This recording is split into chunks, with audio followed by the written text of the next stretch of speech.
Another week of football and another week of our Onefootball Power Rankings. This is a show where we take the top 10 best players from around Europe and put them into some sort of order for you. This week we got loads of new entrants, we got a former Newcastle flop doing the business for Marseille, and we've obviously got some of the biggest names in football.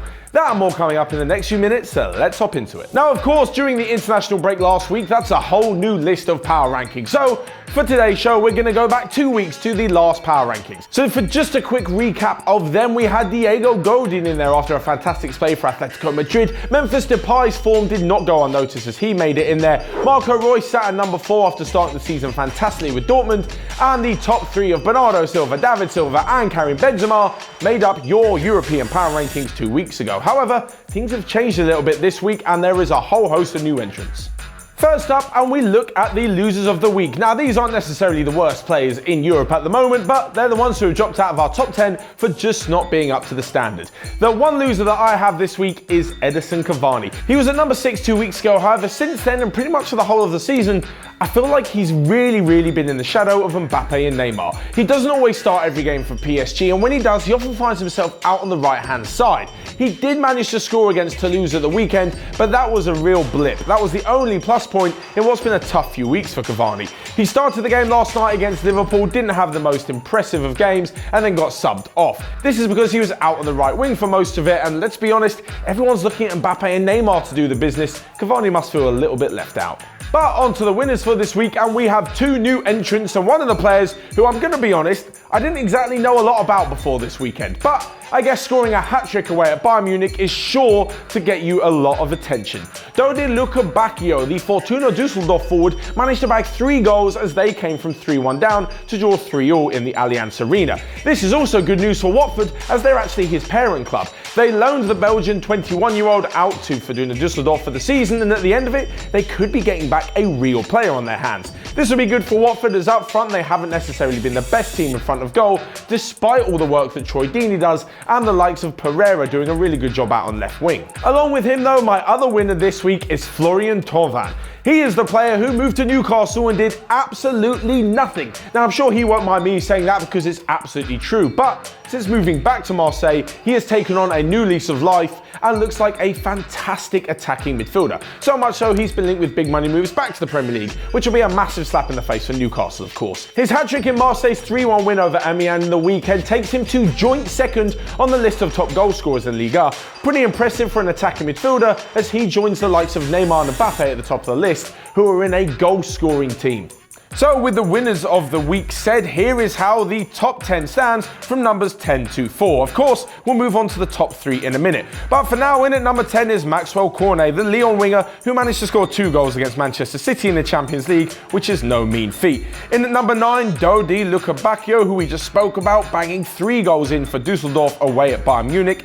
In at number 8 is Monaco loanee Keita Balda, who's doing a fantastic job in his loan spell at Inter Milan.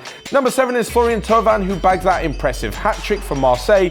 In at number 6 is Son Heung-min, who scored a fantastic goal against Chelsea for Spurs at the weekend and contributed the last few minutes to their win against Inter Milan. In at number 5 is Robert Lewandowski, whose 2 goals against Benfica in the Champions League means that he's become the 3rd fastest player behind Ruud van Nistelrooy and Lionel Messi to notch up 50 Champions League goals. In at number 4 is the aforementioned Lionel Messi. He didn't have the greatest game at the weekend, however, during the midweek Champions League fixtures, he managed to score a fantastic goal against PSV before setting up Gerard Piqué for what would eventually be the winner. So with that said and done, we now move on to the top 3, where I'm not going to lie, there are some familiar faces, but that's because they are probably the best players in Europe. In at number 3 is Neymar. Now, we said over the weekend that PSG didn't have the greatest game against Toulouse and only managed to win 1-0. However, Neymar in midweek against Liverpool was utterly fantastic. If it wasn't for that diving, he'd probably be close to winning the Ballon d'Or come Monday night. Neymar was brilliant. He was instrumental in every single attack that PSG put together and even bagged the 2nd goal of the game, which ended up being the winner. He was creating stuff in the midfield, which is something that Liverpool just did not have. But he was also then there to finish it off at the end of the attack. Again, something that Liverpool didn't have. It really showed the golfing class between Neymar and the likes of Mane and Salah. In at number 2, and this week's runner-up, is again David Silva. The guy is just unbelievable. Personally, I think he's having the best season of his entire career. In the weekend, he scored the opening goal as Manchester City completely swept aside West Ham 4-0. They were unstoppable, and it was all because of David Silva. He continued this form into the Champions League games, and although they only managed a 2-2 draw with Lyon, he again was instrumental in that draw. He is just looking fantastic at the moment, and with that Premier League goal at the weekend, he became the second highest Spanish goal scorer in all of Premier League history with 53 goals. Unfortunately for him though, that's 32 behind the current record holder Fernando Torres, and being 32 years of age, I can't necessarily see him breaking that record. Who knows, if he continues the form he's in at the moment, he might just do it. But in at number 1, and this week's leader in the European power rankings, is Cristiano Ronaldo. Who else? For all of you out there who thought that he wouldn't be able to cope with Serie A, or he couldn't transition, or any of that nonsense, well, he scored against Spal at the weekend and notched up his 9th goal of the season.